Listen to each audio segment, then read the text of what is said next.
Alright, quick one. Just to back what Damina said in this video on how Israel was created. The other video you are seeing, you will listen how Rochelle's family created this very state of Israel you are seeing today. You know, some people will start calling Damina Antichrist as usual. Some people will start saying that he's spreading fake news or fake information. Whereas they themselves, they don't want to research and they don't want to read. In this very video, you will watch and listen for yourself how this state of Israel was created. According to white people, they said if you want to hide information forever from a black man, just put it into writing. But these days, I believe most information now is on tape and on video. You can research, watch, and listen for yourself. No long talk. Just watch this video and hear what Damina said and listen to the family that created Israel. Bible Israel is no more in existence. The Israel you go to in Middle East is created by men. The one that God used in the Bible was destroyed, and all the Jews were scattered all over the world. So that Israel is no more in existence. You shall neither in Jerusalem nor in this building worship. The time cometh and now is when true worshippers will not worship in a building. They won't need to go to Israel for pilgrimage to pray in a praying wall or wailing wall. Is it wailing wall? See the name, Seth. Wailers Club International. When will your wailing end?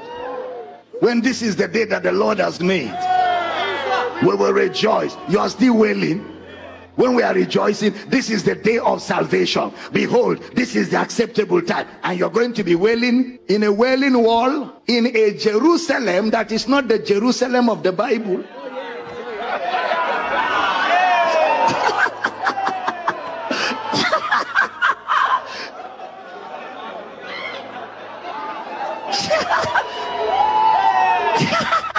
Did you hear me at all? Going to wail in a Jerusalem that is not the Jerusalem. You know, the Israel of today is not Bible Israel. Bible Israel is no more in existence. The Israel you go to in Middle East is created by men. The one that God used in the Bible was destroyed, and all the Jews were scattered all over the world. So that Israel is no more in existence. The one you're going to for pilgrimage is men that formulated that one. Didn't you read history? If you read history by now, you should know what I'm talking about.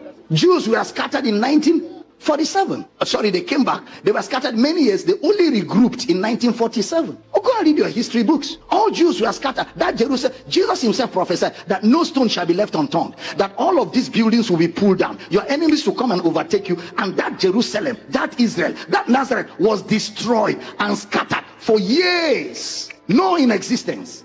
And Jews were in different nations. Then in 1947, they decided to regroup to become a nation. And people like Rothschild were brains behind the bringing back of Israel into a place called Israel. And the people that were responsible, Rothschild and the rest of them, had political interest and economic interest in the regrouping.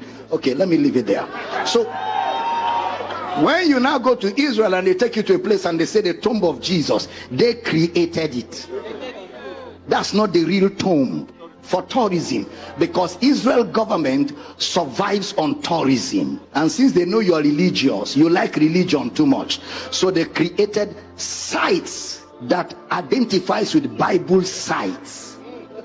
So you that refuse to sit down for me to teach you like this, since you say ignorance is cheap, knowledge is expensive, you will now go to Israel and be wailing and paying for what is not the original. I want to close this service. In modern Jewish history, and it begins with 3 words: Dear Lord Rothschild. Dear Lord Rothschild, I have much pleasure in conveying to you, on behalf of His Majesty's government, the following declaration of sympathy with Jewish Zionist aspirations, which has been submitted to and approved by the Cabinet. Why was it that this letter was sent by the Foreign Secretary to your great-uncle Walter? It's an interesting question, because it was primarily a movement from Eastern Europe, but they didn't clarify who was in charge of that movement. And in addition, it was, after all, in Great Britain.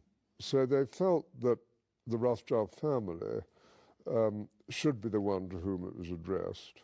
And Walter was Lord Rothschild, and he was a Zionist. And those really are the background reasons. So Walter received the Balfour Declaration, and I have a copy here. And I wonder if I could possibly ask you to read it for us. Yes, indeed. Yeah. I'm going to put on my spectacles to make sure I read it accurately. His Majesty's government view with favour the establishment of Palestine as a national home for the Jewish people, and will use their best endeavours to facilitate the achievement of this object, it being clearly understood that nothing shall be done which may prejudice the civil and religious rights of existing non-Jewish communities in Palestine, or the rights and political status enjoyed by Jews in any other country. I should be grateful if you would bring this declaration to the knowledge of the Zionist Federation. Yours, Arthur Balfour. And here it is, the Balfour Declaration. What do you feel when you see it here? I genuinely feel it's one of the most extraordinary moments in the history of the Jewish people. If you think it took 3,000 years to get to this, and then you say, how did this miracle happen? It's the most incredible piece of opportunism. I mean, if you think you had an impoverished would-be scientist, Chaim Weizmann, who somehow gets to England, meets a few people, including members of my family, seduces them. He has such great charm and conviction. He gets to Balfour, and he unbelievably persuades Balfour and Lloyd George, the Prime Minister, and most of the ministers, that this idea of the national home for Jews should be allowed to take place. I mean, it's so unlikely. And then he's, starts to fight a difficult battle with the British cabinet, and this letter goes through 5 drafts, as you know. And in the end, it comes out as a rather compromising letter. I mean, the essential point is there for the Jewish community to fasten on to.